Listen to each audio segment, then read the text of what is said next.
दशहरा के दिन किसकी पूजा करनी चाहिए? दुर्गा पूजा और दशहरा क्यों मनाया जाता है? दुर्गा पूजा और दशहरा में क्या अंतर है? दशहरा या विजयदशमी का पर्व बुराई पर अच्छाई की जीत के प्रतीक के रूप में मनाया जाता है। हिंदू धर्म में दशहरा के पर्व का विशेष महत्व है। इस साल दशहरा 24 अक्टूबर को मनाया जाएगा। इस बार दशहरा वृद्धि योग एवं रवि योग में मनाया जाएगा। शक्तिपीठों के बारे में जानते हैं आप। जहां गिरे थे मां दुर्गा के विभिन्न अंग इसलिए मनाया जाता है।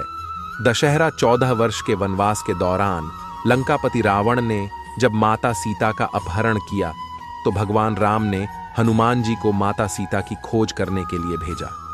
हनुमान जी को माता सीता का पता लगाने में सफलता प्राप्त हुई और उन्होंने रावण को लाख समझाया कि माता सीता को सम्मान सहित प्रभु श्री राम के पास भेज दें।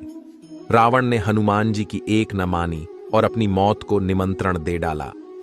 मर्यादा पुरुषोत्तम श्री राम ने जिस दिन रावण का वध किया उस दिन शारदीय नवरात्र की दशमी तिथि थी।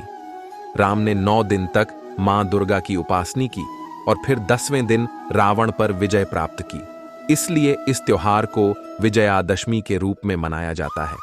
रावण के बुरे कर्मों पर श्री राम जी की अच्छाइयों की जीत हुई, इसलिए इसे बुराई पर अच्छाई की जीत के त्योहार के रूप में भी मनाते हैं। इस दिन रावण के साथ उसके पुत्र मेघनाद और उसके भाई कुंभकर्ण के पुतले भी फूंके जाते हैं। शारदीय नवरात्रि के 8वें दिन मां दुर्गा के 8वें स्वरूप महागौरी की पूजा अर्चनी की जाती है। इस दिन कन्या पूजन भी किया जाता है। देवी भागवत पुराण में बताया गया है कि 8वां दिन मां दुर्गा के मूल भाव को दर्शाता है। महागौरी अर्धांगिनी के रूप में भगवान शिव के साथ विराजमान रहती हैं, इसीलिए महागौरी को शिवा के नाम से भी जाना जाता है। महागौरी का रंग एकदम गौरा और 4 भुजाएं हैं। आइए जानते हैं नवरात्रि के 8वें दिन महागौरी की पूजा विधि, मंत्र, भोग और आरती।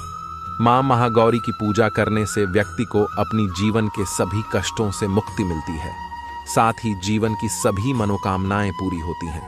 ऐसी मान्यता है कि देवी महागौरी ने भगवान शिव को पति के रूप में पाने के लिए कठिन तपस्या की थी। साथ ही मां महागौरी की पूजा करने से जिन जातकों के विवाह में समस्याएं आ रही थीं, वह सभी समाप्त हो जाती हैं।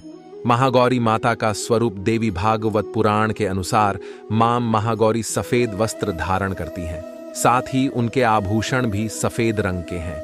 माता को श्वेतांबरधरा के नाम से भी जाना जाता है। अपनी तपस्या से माता ने गौर वर्ष प्राप्त किया था।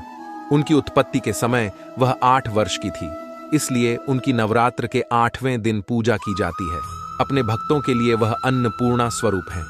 उनका स्वरूप उज्ज्वल, कोमल, श्वेत वर्ण और श्वेत वस्त्रधारी हैं।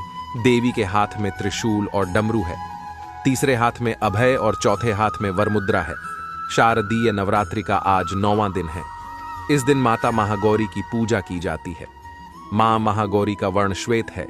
उनका स्वपुर बहुत ही शांत और कोमल है। मां महागौरी की पूजा अर्चना करने से जीवन की कई समस्याओं से मुक्ति मिलती है। हाथ में वरमुद्रा है। महागौरी का प्रिय भोग, माता के 8वें स्वरूप। महागौरी का स्वरूप बहुत ही शांत है। वह बैल की सवारी करती हैं। माता महागौरी को नारियल से बनी मिठाई का भोग लगाना चाहिए।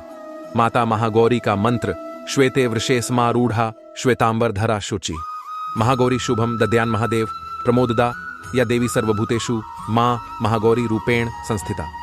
नमस्तस्य नमस्तस्य नमस्तस्य नमो नम मां महागौरी। पूजा विधि, सुबह जल्दी उठकर स्नान आदि के बाद साफ वस्त्र पहने। इसके बाद मां की प्रतिमा को गंगा जल या शुद्ध जल से स्नान कराएं। साथ ही मां को सफेद वस्त्र धारण करें। माता को सफेद रंग अति प्रिय है। हमारे प्यारे भक्तों, ऐसे अवर वीडियो देखने के लिए चैनल को सब्सक्राइब करें, लाइक अवर शेयर करना न भूलें।